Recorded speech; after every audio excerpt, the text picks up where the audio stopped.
kumin ai kon top te na kan mai chenai chun ngaram siami ei MZT rimoy wata zai mi te in to khom na run puya aron langa ei katia ai kon lai na an tang tu ka tin lelama stage lian an lo ma chon tlem de boka tin ma chon na hun toran nei lo po ni mai thei ta chonin enge mon mani nervous tam tak o mang terin oma chunga chon ne tun tum khan ai kon top 10 chu soile soinu no saruma organizer lamin an no wangin duangin an thiam na len theina an pho man lawa rem siami po azai thiam awi om tak zera amara chu career anei to hrim hrima zai rimoi wang chunga top idai kona top 10 an atling to a chuwang chunin mahun eng takanai ni hello do sana pangai taka anwai khat muna ni ome a ai kon nuwa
ai kona top 10 ni om reng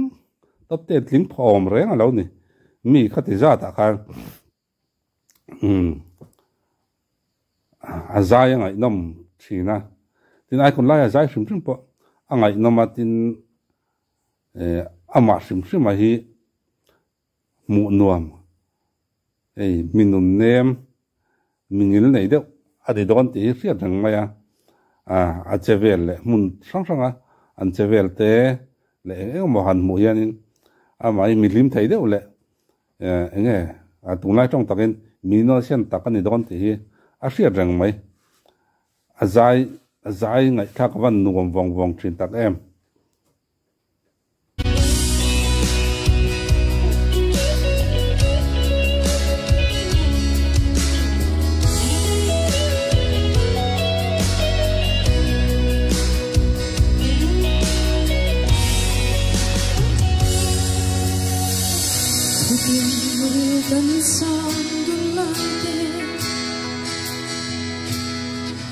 Pangai na parzu do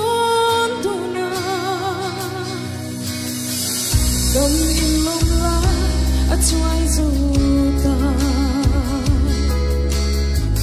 tiam thu sut mang der thiam nang va tiam thu she tu